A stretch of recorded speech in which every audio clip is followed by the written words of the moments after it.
오늘은 이렇게 뼈대, 기둥 이것을 형성을 하고 또 다음 시간에는 또 이제 역사, 기간을 통해서 성경을 이렇게 보는 거예요. 그러니까 이 파노라마는 전체적으로 이렇게 전체적으로 내려다보고 조명하는 거기 때문에 성경을 이해하는 데 있어서 어느 한 부분에 들어가서 길을 잃어버리는 그런 일 없이 성경 전체를 보면서 구조를 이렇게 생각해 볼 수 있다. 그래서 참 유익합니다. 물론 이것이 끝나고 나면 이제 각 권 공부도 해야 되겠고 또 인물별로 또 주제별로 교리별로 이런 공부도 해야 되겠죠. 성경을 배우는 이유는 이렇습니다.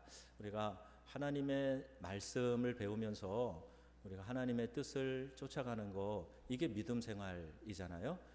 그래서 오늘 성경 본문 말씀에도 나오지만 우리가 영감으로 계시로 우리에게 주신 이 하나님의 성경은, 이 모든 성경은 하나님의 영감으로 기록된 것으로 교훈과 책망과 바르게 함과 의로 교육하기에 유익하며 그래서 모든 선한 일을 행할 능력을 갖추게 하려 함이라, 이 말씀이에요.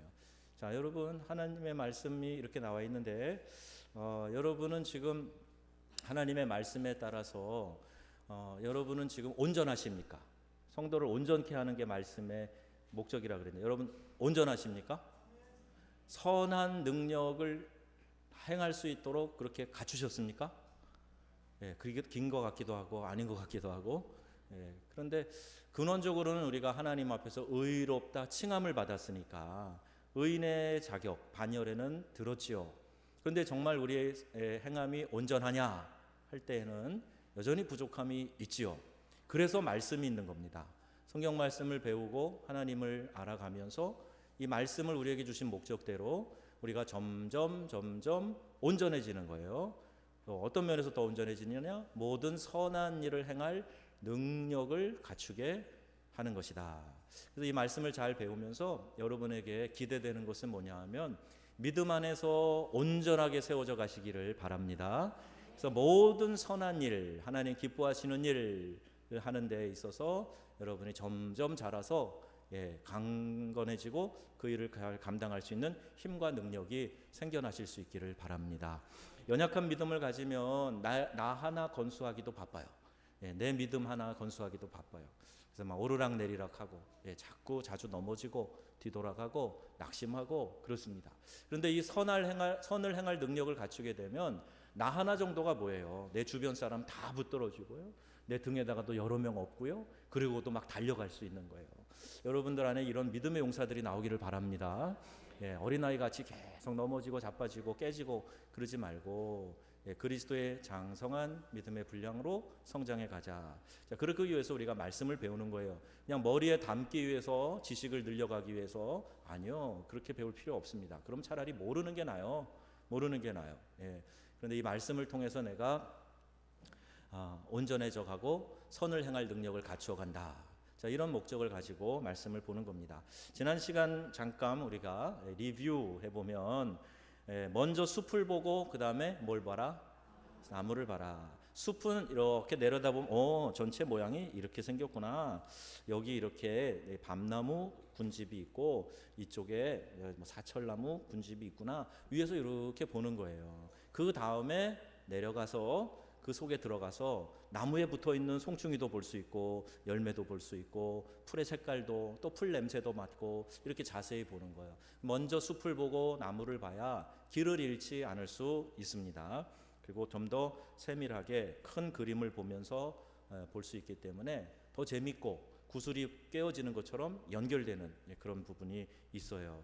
성경의 세 골격을 지난 시간에 말씀드렸는데 기억나시나요? 구약과 신약 할 거 없이 세 골격 뼈대가 있는데 첫째 뭐라고요? 역사, 두 번째 체험, 세 번째 예언, 이렇게 큰 세 골격이 있습니다. 역사에 대한 구약의 기록은 책이 17권 있어요. 신약은 5권인데 주로 사도행전이고 사복음서가 여기에 플러스 됩니다. 예수님의 행적이 나오니까. 그래서 5권이에요. 체험에 대한 책은 구약 성경엔 5권, 신약에는 21권인데 왜 이렇게 많다 그랬죠? 어떤 게 체험의 책이라 그랬죠? 서신서, 그죠? 예, 바울이 쓴 서신서만 해도 13권. 그래서 서신서가 이 체험의 책이 되기 때문에 신약에 많습니다. 그리고 예언서, 구약의 예언자들이 쓴 예언서 17권. 예, 신약에는 예언서가 몇 권? 한 권. 뭐예요? 요한계시록. 잘 배우셨네요. 지난 시간. 오늘은 조금 더 진도가 빨리 가야 돼서 제가 여담을 많이 못하겠습니다. 예, 봐야 될 화면이 더 많아요. 잘 보시면서 따라오시면 좋겠습니다. 오늘은 성경의 8기둥으로 맥을 잡아보자 하는 거예요. 8기둥. 그래서 이걸 기둥을 잘 세워놓고 나면 성경의 뼈대가 이제 좀 이렇게 보여지게 되고 잡혀지게 되는 거죠. 구약의 역사서에 어떤 것이 있냐, 나오는 대로 읽어보세요. 창세기, 출애굽기, 레위기, 민수기, 신명기. 요걸 뭐라 그러냐 하면요, 모세 오경이라고 그래요. 모세 오경을 또 다른 말로 뭐라 그러냐 하면 토라라고 얘기합니다. 얘가 넘어갔어요. 날이 더워서 혼자 넘어갔어요.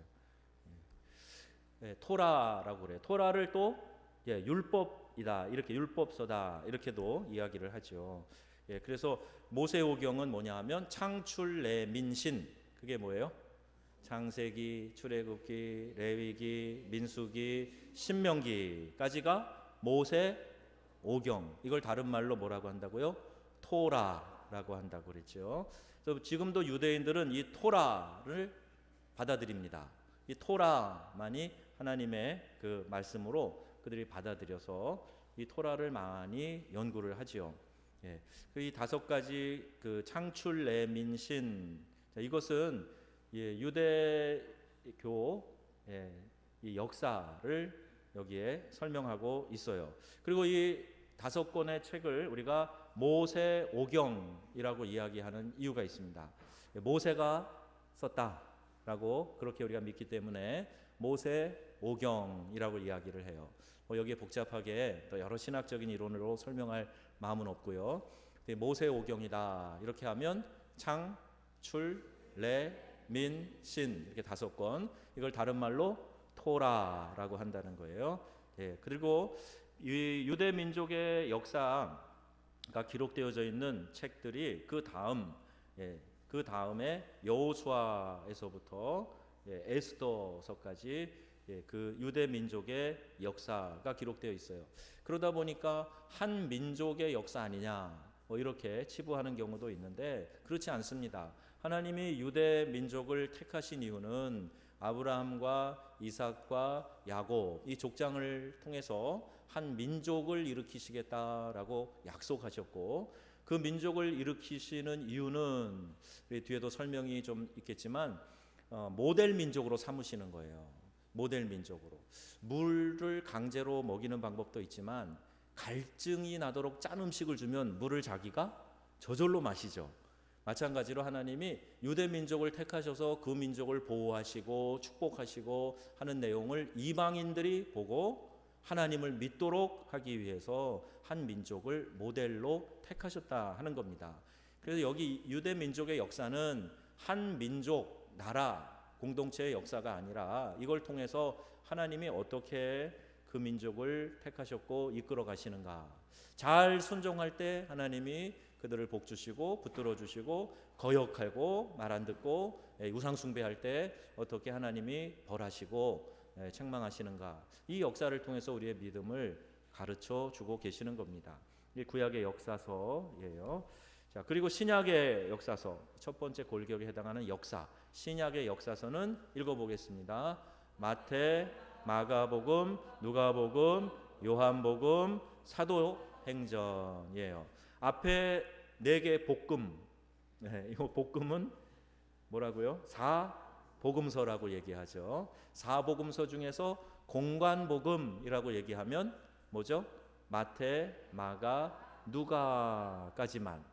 공관은 같은 관점으로 본다, 그런 뜻이에요. 요한복음은 조금 달라요. 요한복음은.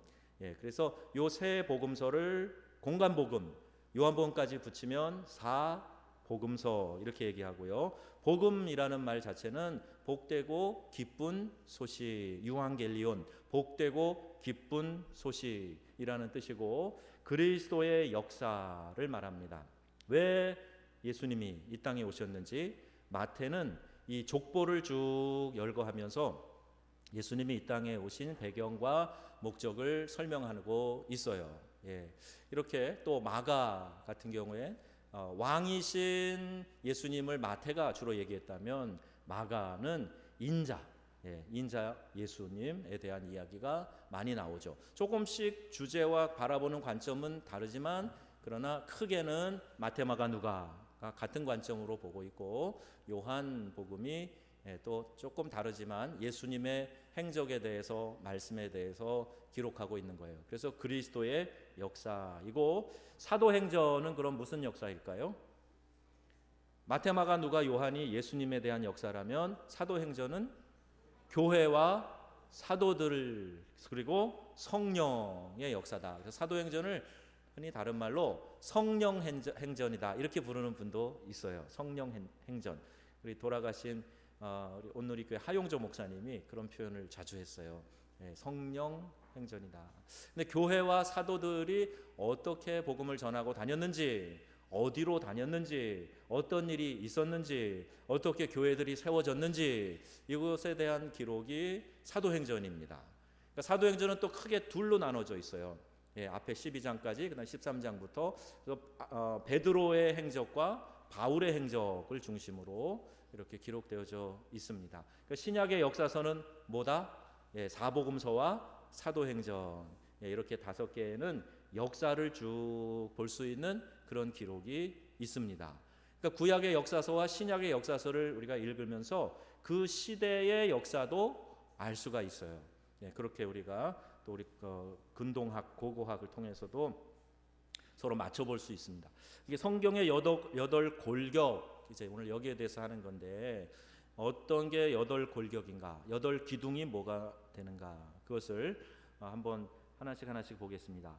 율법서, 그래서 이 모세의 율법, 토라, 그렇죠? 창출 레민신 여기에 해당하는 거 이것을 기초라고 본다면 글씨 읽어지시나요? 역사서는 뭐라고요? 설명. 그렇죠. 처음에는 쫙 이렇게 전개를 해놨어요. 이게 율법에 대한 것을 이야기합니다. 그리고 나서 역사를 통해서 그 율법을 설명하는 거예요. 율법을 설명해 가는 거예요. 그래서 그걸 설명이라고 그러고, 자, 시가서에 대한 것은 우리가 한 단어로 표현해 보자 그러면 시가는 말 그대로 시예요, 시. 그리고 노래예요, 노래.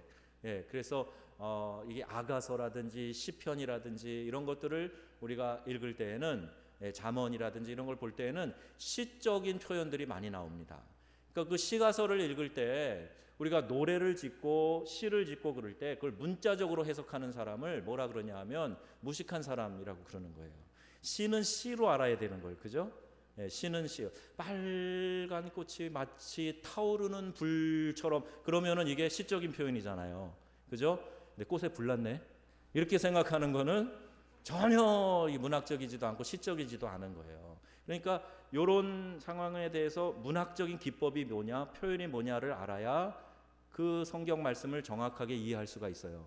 예언의 비유의 말씀이 많이 나오는데 그것을 문자적으로 해석을 하면 이단에 빠지는 겁니다. 아, 요건 상징이구나, 비유네. 이렇게 그 책이 담고 있는 문학적인 특징을 알아야 해석의 오류에 빠지지 않을 수 있다는 겁니다. 예언서를 한마디로 해봐라 그럼 기대예요. 기대. 하나님의 백성들 말씀을 주시고 그 말씀대로 행하게 하고 바른 길로 가게 하고 하나님의 기대. 그 다음에 신약에도 4가지가 있는데 율법서 대신에 신약에는 뭐가 있어요? 복음서가 있어요. 복음서. 여기에는 누가 나타나셨을까요? 예수님이 나타나신 거죠. 나타남 한 단어로 표현해 보는 거예요. 신약의 역사서는 형성. 그 다음에 신약의 편지들이 많죠. 편지를 왜 보낼까요? 고린도 교회 보내고 갈라디아 교회 보내고 에베소 교회 보내고 빌립보 교회 보내고 왜 편지를 보냈죠? 권면하려고. 믿음 생활 잘해라. 너 그렇게 하면 안 돼. 갈라디아 교인들한테 너네들이 은혜로 시작한 거지, 은혜로 믿게 되고 은혜로 구원받은 거지 행위로 구원받은 것이 아닌데 사람들이 슬그머니 교회에 들어와 가지고 율법만 가지고 그 은혜만 가지고 안 돼. 율법의 행위들을 지켜야 돼. 그런가? 그래가지고 막 따라가려고 그러니까 바울이 편지를 보내면서 무슨 소리 하는 거냐? 나나 하늘에서 온 천사나 다른 어떤 존재라고 할지라도 내가 너에게 그때 전해준 거 은혜로 말미암은 구원, 그거 외에 다른 복음을 전하는 자가 있다면 저주를 받을 것이다. 우와, 그렇게 왜 보냈어요? 권면해서 바른 믿음 생활하라고 그 편지를 보낸 거죠. 소신서의 의미는 권면이에요. 마지막 예언서, 신약의 예언서가 뭐라고요? 요한계시록에는 새하늘과 새 땅이 마지막에 완성되는 것이 나오는 거예요. 자, 이것이 이제 8골격입니다. 그래서 율법서, 역사서, 시가서, 예언서, 복음서, 역사서, 서신서, 예언서에 이쪽에 8가지 단어 한번 쭉 읽어보겠습니다. 기초, 설명, 열망, 기대, 나타남, 형성, 권면, 완성. 이것이 8개 기둥이라고 볼 수가 있어요. 자, 그러면 이제 하나씩 보겠습니다. 율법서예요. 율법서는 아까 뭐라 그랬죠? 기초가 된다 그랬어요. 어디에다가 이 신앙의 집을 세우느냐? 그 기초가 율법이에요. 율법. 하나님의 법, 하나님의 말씀, 그 기초예요. 그리고 나서 역사서, 시가서, 위에 완성이 뭐라 그랬죠? 예언서. 하나의 집을 생각해 보면 책 모양이지만 집이 됐죠. 밑에가 율법서, 기초, 그다음에 역사서, 시가서, 기둥, 위에 지붕, 예언서로 완성. 요 그림이 쏙 들어오시죠? 요 4골격을 한번 생각해 보시고, 그다음에 기초에 대해서, 율법서에 대해서 한번 생각해 보겠습니다. 자, 율법서가 모두 몇 권이다? 창출 레민신. 시가서는 몇 권이요? 5권. 대선지서 5권. 역사서 12권. 소선지서 12권. 합치면 39권 되겠죠. 제가 덧셈에 약한데 빨리 덧셈해 보세요. 39권 맞나요? 아니면 안 되는데. 자, 이렇게 되어 있습니다. 그 다음에요. 자, 이제 그 다음에 한번 보시죠. 그 다음에 하나님의 속성이에요. 자, 우리 하나님의 속성에 대해서 여러 가지 단어를 통해서 하나님의 속성을 배우기도 해요. omni presence, 뭐 그런 얘기도 하죠. 앞에 omni라는 말은 전체적이다, 완전하다, 이제 그런 뜻인데, 이래서 그 하나님의 완전성을 표시하는 여러 단어들로도 이야기를 합니다. 하나님의 속성이 굉장히 중요해요. 그래서 우리 1:1 제자 양육 성경 공부에서 하나님의 속성 제일 먼저 배웠죠. 그죠? 기억나십니까? 중심 되신 그리스도하고 그 다음에 바로 하나님의 속성, 그러고 나갔잖아요. 이 하나님의 속성 첫 번째, 성경 구절 우리가 다 지금 찾지 못해요. 첫 번째 하나님의 속성은 뭐라고요? 불변하심. 말라기 3장 6절 말씀인데, 나 여호와는 변혁지 아니하시나니 그러므로 야곱의 자손들아 너희가 소멸되지 아니하리라, 이 말씀이에요. 자, 그 다음에 하나님의 속성 두 번째 뭐라고요? 영원하심이에요. 영원하심. 시편 90편 2절. 여러분에게 PPT 자료를 다 보내드렸죠? 집에서 보시라고 한 거고, 좀 젊은 그룹 같으면 제가 이 컴퓨터로 지금 이 시간에 여러분 핸드폰에서 내가 보여드리는 게 보이게 할 수 있어요. 근데 이제 그거를 우리가 부목사님하고 한번 테스트해봤는데 잘 되더라고요. 혹시 여기 글씨가 좀 희미해서 안 보이면 다음에는 여러분 단말기로 볼 수 있도록 그렇게도 한번 시도해 볼 수 있습니다. 왜냐하면 어르신들은 그게 더 힘들 수도 있어요. 저 쳐다보시는 게 더 나을 수도 있습니다. 저 바라보시는 게 눈이 피곤하신가요? 눈이 시원해지시죠? 얘라고 좀 해보세요. 그 다음에 영원하심, 다음에 주권적으로 일하심. 하나님이 주권적으로 일하심. 이게 하나님의 속성이에요. 그 다음에 하나님은 전능하시다 그랬어요. 전능하심. 전능. 능치 못할 일이 없으시다. 전능. 알통 많이 나왔죠. 상징적인 그림이에요. 그 다음에 하나님은 편재. 하나님은 편재하시다. 그리고 하나님 어느 곳에나 무소부재하신 하나님이시라는 그런 의미죠. 그 다음에 하나님은 전지하십니다. omniscience. 그래서 전지하다, 모든 걸 알고 계시다, 그런 뜻이에요. 그 다음에 또 하나님은 불이다, 불. 하나님은 불이다. 지금 불 보고 그러시는 분 계시는 것 같은데, 이건 다 상징적인 그림입니다. 상징의 그림이에요. 하나님은 거룩하시다. 그래서 이사야 6장 3절에 성경 말씀 보면 서로 창화하여 가로되 거룩하다 거룩하다 거룩하다 만군의 여호와여 그 영광이 온 땅에 충만하도다. 이사야가 성전에 보니까 스랍들이 막 날면서 거룩하다 거룩하다 거룩하다 그러면서 하나님을 찬양하는 거예요. 하나님의 속성이 뭐다? 거룩하신 하나님이시기 때문에. 그 다음에 또 하나님은 어떤 분이실까요? 공의로우신 하나님이세요. 공의로우신 하나님. 제가 요즘에 새벽 기도 때나 새벽 기도 때도 계속 우리 신명기 말씀 보면서 공의의 하나님에 대한 이야기가 많이 나왔잖아요. 예언서에도 보면 공의의 하나님에 대한 이야기가 많이 나와요. 근데 하나님은 공의로우신 속성을 가지고 계시기 때문에. 그리고 하나님은 진리, 내가 곧 길이요 진리요 생명이니. 하나님은 진리이시다. 이게 하나님의 속성이에요. 마지막 하트는 뭘까요? 하나님은 사랑이시다. 요한일서 4장 8절 뭐죠? 하나님은 사랑이시다. 이 말씀이에요. 자, 요 그림으로 표현된 하나님의 속성을 잘 기억하시고 성경 구절을 다 외우지는 못하더라도 한 번쯤은 찾아보시고 요 그림을 머리에 두고 계시면 하나님은 이런 분이시지라고 좀 더 쉽게 생각이 나실 거예요. 제가 고등학교 때 우리 시간표 중고등학교 때 시간표가 빡빡하잖아요. 아침부터 저녁까지. 제가 그 국어, 영어, 수학 이렇게 안 하고 제가 나름대로 기호를 만들어서 그림을 그려놨어요. 근데 그걸 딱 보니까 그 하나도 헷갈리지 않고 금방 눈에 더 잘 들어와가지고 제 시간표 책상에다가 그림으로 이렇게 써가지고 한 적이 있는데 이런 그림이 여러분에게 더 형상화, 이미지화 돼갖고 머리에 더 잘 남을 수 있습니다. 그래서 요 하나 이렇게 펴놓고 여러분이 좀 보고 계셔도 좋을 거예요. 집에서나 아니면 컴퓨터 바탕화면이나 이런 데다 펴놓으셔도 좋을 거예요. 자, 계명, 율법은 계명이죠. 계명, 두 가지 큰 계명이 있어요. 그건 우리 예수님이 율법 전체를 두 계명으로 요약해 주셨죠. 율법학자가 와서 물어볼 때 예수님이 둘로 나눠 주셨는데 첫째는 다 같이 내 마음을 다하고 목숨을 다하고 뜻을 다하며 주 너의 하나님을 사랑하라. 둘째는 이와 같으니 둘째는 내 이웃을 내 몸과 같이 사랑하라. 이게 모세의 두 돌판, 언약 10계명이 들어있는 돌판인데 이것도 복잡하다. 둘로 요약을 해서 얘기를 예수님이 하신 거예요. 하나는 모든 것을 총동원해서 네 마음과 뜻과 정성 모든 걸 다 동원해서 하나님을 사랑하고, 둘째는 내 이웃을 내 몸처럼 사랑하라. 너 자신을 사랑하는 것만큼 내 이웃을 사랑하라. 이것이 온 율법과 선지자의 강령이니라. 예수님이 이렇게 친절하게 요약까지 해주셨어요. 얼마나 율법이 많고 복잡합니까? 그거를 모세의 10계명으로도 다 담기 어려우니까 둘로 더 쉽게 이렇게 말씀을 해주신 거예요. 하나님 사랑, 이웃 사랑, 이것이 전체 율법의 중심이다.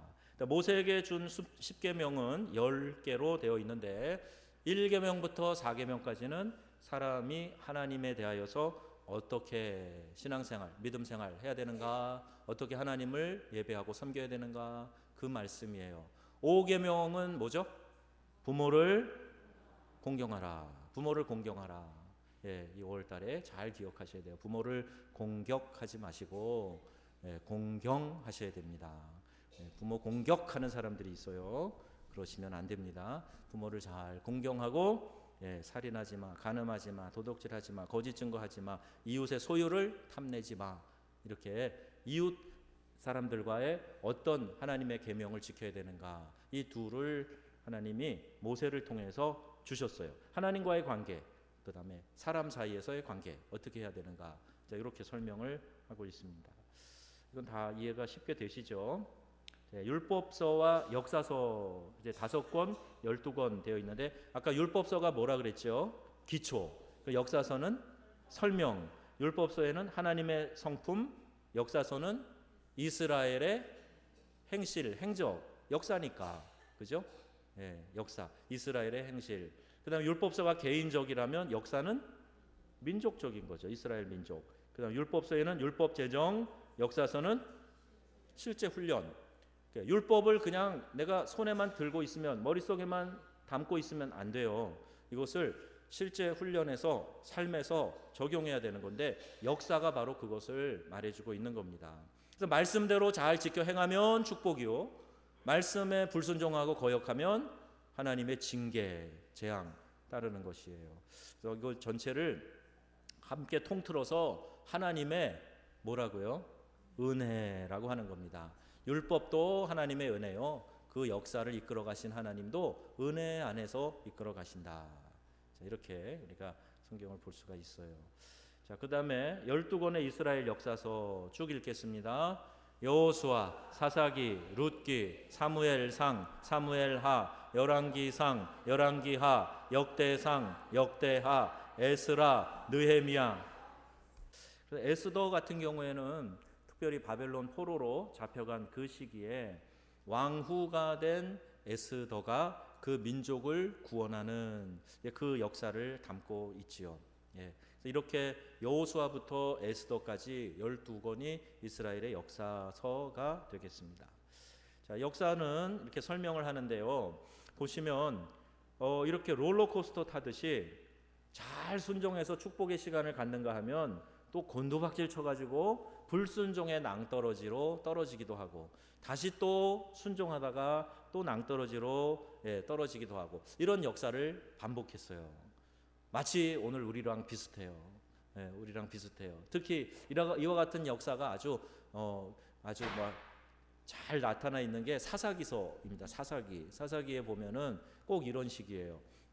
그래서 사람들이 평온할 때는 잘 지내고 하나님 잘 섬기다가 또 죄를 짓고, 죄를 지면 하나님이 이방 민족을 통해서 징계를 하신단 말이에요. 그리고 고통 중에 부르짖고 회개하고, 그럼 하나님이 사사를 일으켜서 그 민족을 다시 구원하고, 또 태평성대가 되면 또 죄짓고, 죄진 다음에 또 고통받고 부르짖으면 또 사사를 일으키시고, 그래서 구원해 주시면 태평성대가 되고 또 다시 죄짓고, 이게 반복이 되는 거예요.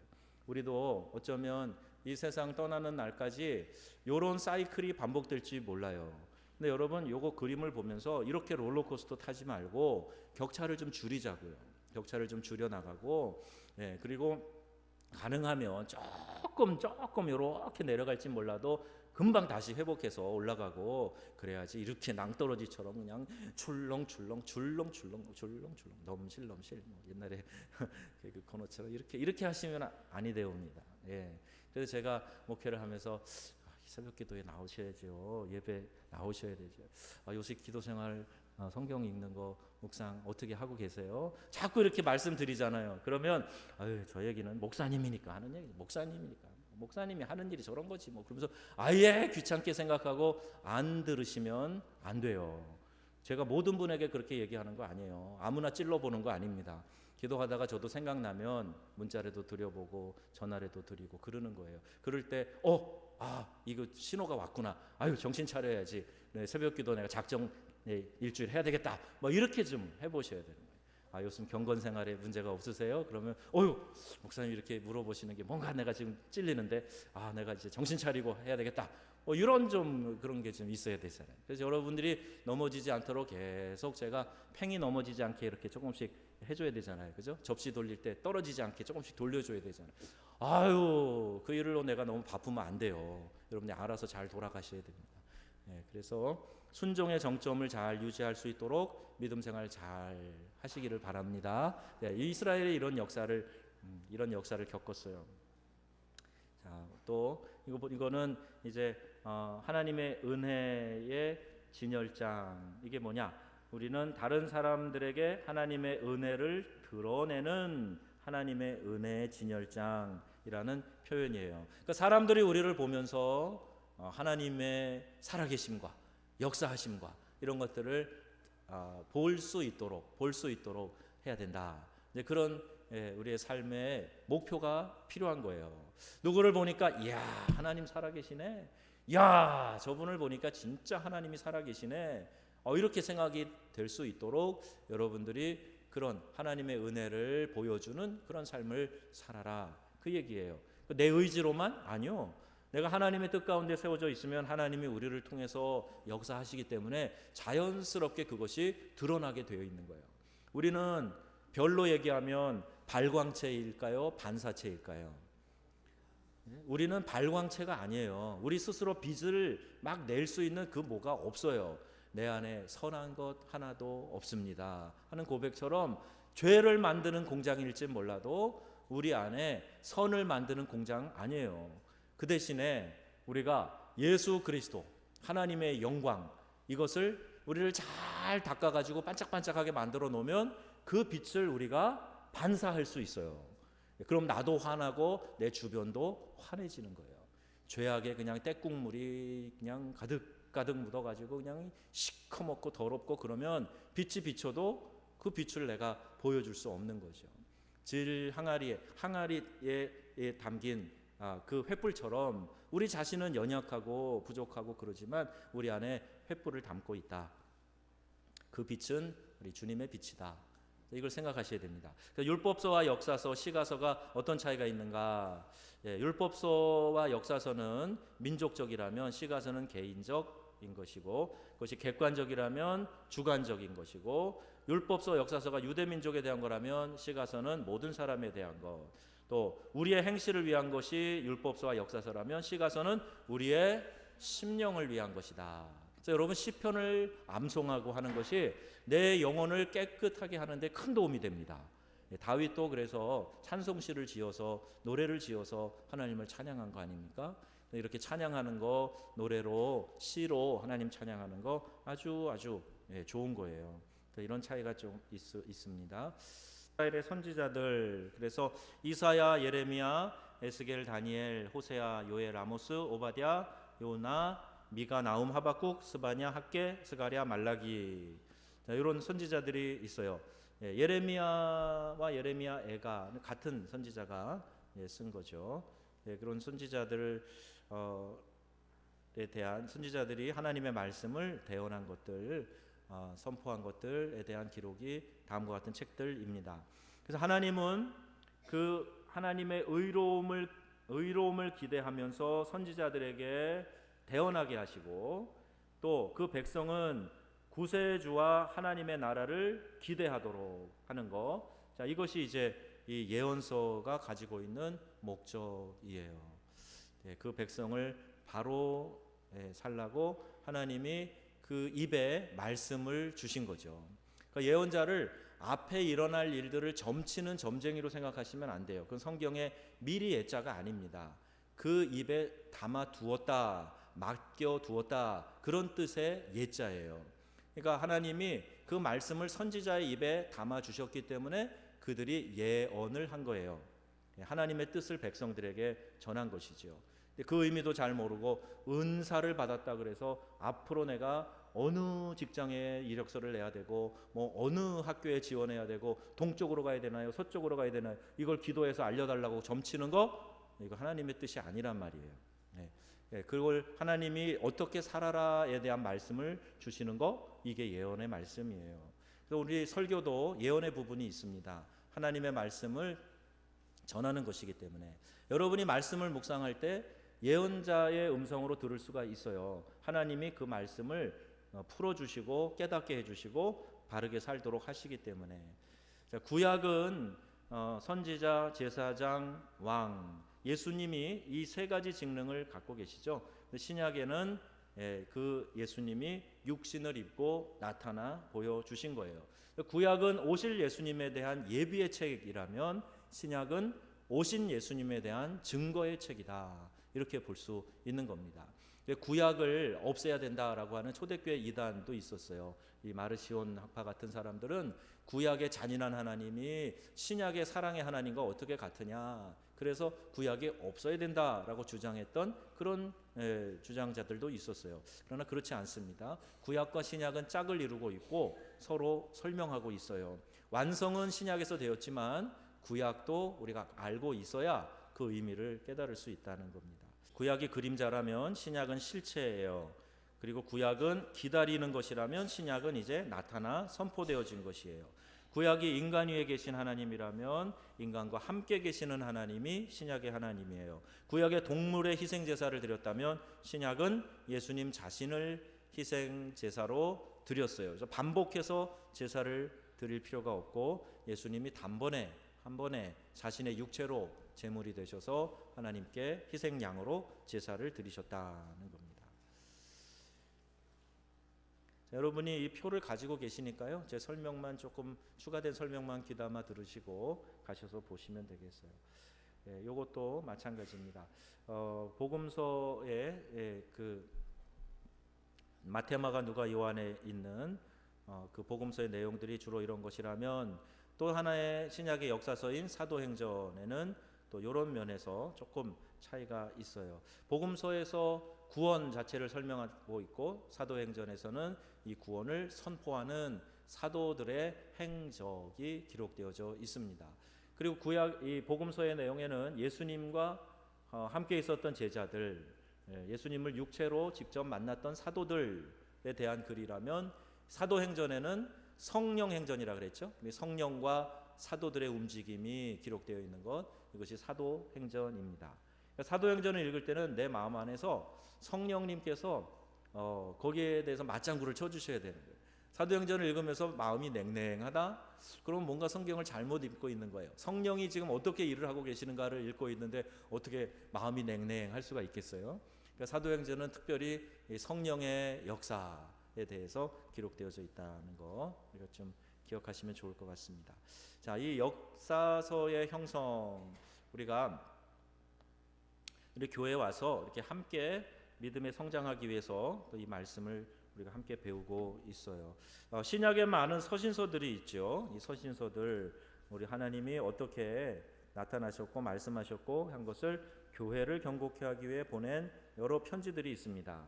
옥중에서 썼다 그래서 바울의 옥중 서신이 있는가 하면, 또 사도 베드로가 쓴 서신도 있고 사도 요한이 쓴 서신도 있어요. 요한 1, 2, 3서, 요한 계시록, 그리고 베드로는 베드로 전후서, 바울은 13개의 서신을 적어서 보냈습니다. 신약은 그래서 대부분 이런 편지로 엮어져 있다, 이렇게 보시면 돼요. 사복음서와 요한계시록을 제외하고 대부분 다 이렇게 편지로 구성되어 있다는 것 우리가 기억하면 좋습니다. 이 서신서는 어떤 거라 그랬죠? 목적이 권면하는 거라 그랬죠. 그래서 이렇게 또 넘어갔네요. 교회에 권면하는 내용들이 기록되어져 있어요. 자, 이것도 여러분들 이런 비교를 이렇게 보시면 간단히 한눈에 들어오도록 만든 겁니다. 또 이제 예언서, 요한계시록인데 1장에서 3장엔 7교회, 초대교회 7교회가 나오는데요. 여긴 뒤섞인 소식, 그리고 축복의 내용도 있고 또 책망하는 내용도 있고, 4장에서 19장까지는 나쁜 소식, 환난, 또 7 봉인, 7 나팔, 7 대접, 이런 심판의 날에 대한 소식, 그런 것들이 있어요. 마지막 20장에서 22장은 좋은 소식이에요. 하나님 나라, 새하늘과 새 땅, 7가지 새로운 것들에 대한 것으로 성경이 마무리되고 있습니다. 그리고 이 계시는 하나님이 우리에게 어떤 계시의 말씀을 하실 때, 너 그러다가 큰일 나, 너 그러다가 혼날 줄 알아, 그러다가 너 망한다, 쫓겨난다, 이렇게 말하실 때 그게 목적일까요? 아니에요. 하나님이 그렇게 말씀하신 걸 그게 목적이 아닙니다. 그렇게 하지 말아라 제발. 그렇게 하지 말고 좀 순종하고 그리고 축복받는 삶을 살았으면 좋겠다, 이게 목적이에요. 그러니까 성경을 읽을 때 책망의 말씀이 많을까요? 칭찬과 격려의 말씀이 많을까요? 네? 뭐가 많을까요? 책망이 훨씬 많습니다. 비교도 안 될 만큼 많아요. 어떤 분은 막 90대 10이라고 그렇게까지도 얘기하세요. 너희가 잘했다 이렇게 칭찬하는 말보다 그렇게 하면 안 된다, 그렇게 하면 큰일 날 줄 알아, 벌 받을 거야, 책망하시는 말씀이 더 많아요. 그거는 우리를 보면 알죠. 우리가 칭찬받을 구석이 많은가, 책망받은 구석이 많은가. 그런데 이상하게 우리는 설교 들을 때 칭찬만 들으려고 그러잖아요. 그죠? 성경에는 훨씬 더 책망의 말씀이 많은데, 그런데 책망의 말씀이라고 할지라도 결론은 우리를 바르게 세워서 하나님의 예비하신 복을 누리며 자녀답게 권세 있게 살라고, 그래서 책망하시는 거예요. 저는 말씀을 펼 때 비껴가지 좀 마세요. 이건 나랑 상관없는 거 아니요. 여러분에게도 상관 있는 말씀, 상관없는 말씀은 하나도 없습니다. 그렇죠? 그래서 딱 펴놓고, 나도 이렇게 하면 안 되겠구나, 이거 돌이키라고 지금 책망하시는구나, 권고하시는구나, 권면하시는구나. 그리고 그 말씀을 받아들여야 내 영의 유익이 있고 건강한 신앙으로 자랄 수 있습니다. 편식하지 마시고요. 좋은 얘기, 등 긁어주는 것 같은 그런 시원한 것들만 찾아다니지 마시고 책망의 말씀도 좀 잘 씹어서 드세요. 잘 소화하시면 좋은 약일수록 입에 쓴 거예요. 그리고 나를 건강하게 만드는 거예요. 그런 의미에서 요한계시록을 보시면 유익이 많이 있습니다. 자, 이제 성경의 시작과 끝을 창세기와 요한계시록으로 되는데, 창세기의 첫 단어가 뭘까요? 태초에. 요한계시록의 마지막 단어가 뭐죠? 아멘. 그래서 성경은 태초에로 시작해서 아멘으로 끝나는 책이다, 이렇게 설명하죠. 처음 창조에 대한 얘기가 있다면 요한계시록에는 새로운 창조에 대한 이야기, 그리고 첫 아담과 하와, 첫 인간에 대한 이야기가 창세기에 나오는데, 계시록에는 수많은 구속받은 성도들에 대한 이야기가 나옵니다. 그래서 하나님의 완전한 통치, 하나님과 조화를 이루는 모든 피조물에 대한 것이 이 성경 전체의 스토리예요.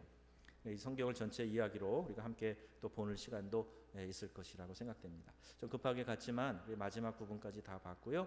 성경의 8가지 골격 우리 잘 기억하셔서 이걸 다시 한번 우리 읽어보겠습니다. 오른쪽에 8개, 구약과 신약 각각 4개씩 나와 있는 단어 다시 한번 보시고, 자, 율법서는 뭐라고요? 기초. 역사서는요?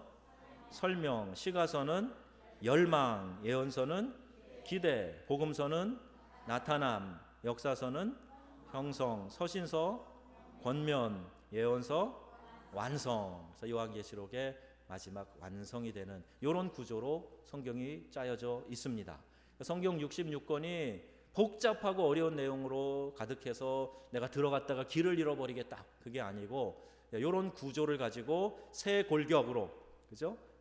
성경을 세 골격으로 보고 이 8개 기둥으로 이렇게 보시면 전체적인 뼈대가 형성이 되는 거예요.